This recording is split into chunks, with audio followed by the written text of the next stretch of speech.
Cinta Laura buka suara soal video viral dicueki Agnes Monica.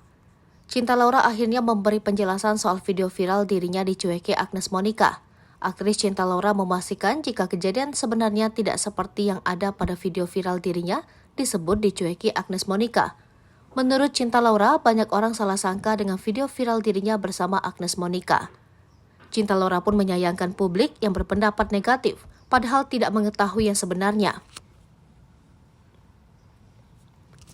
Diketahui video yang viral di media sosial itu memperlihatkan Cinta Laura, Raffi Ahmad, dan Menteri BUMN Erick Thohir di acara FIBA Basketball World Cup 2023 pada Agustus 2023. Ketika tengah asyik berbincang, Agnes Mo pun datang. Setelah Agnes Mo datang, Cinta Laura tampak tersisi dan tidak banyak bicara. Akan tetapi di video tersebut, Cinta Laura tetap berusaha tersenyum. Video tersebut viral di media sosial dan tak sedikit yang memuji sikap Cinta Laura. Yang bikin aku sangat bingung kan itu terjadi setelah Agnes sudah selesai perform, ujar Cinta.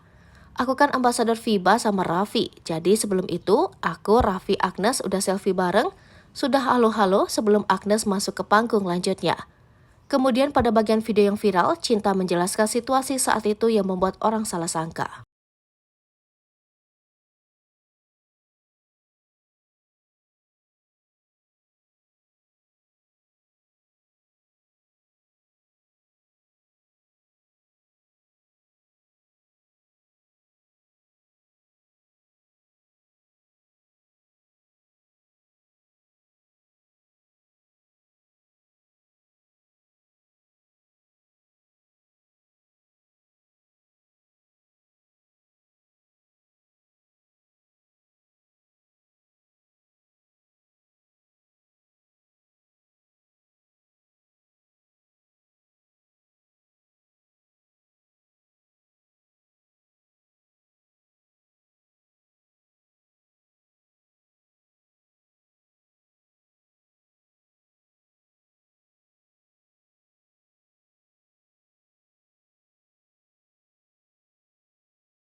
Download Tribun X sekarang, menghadirkan lokal menjadi Indonesia.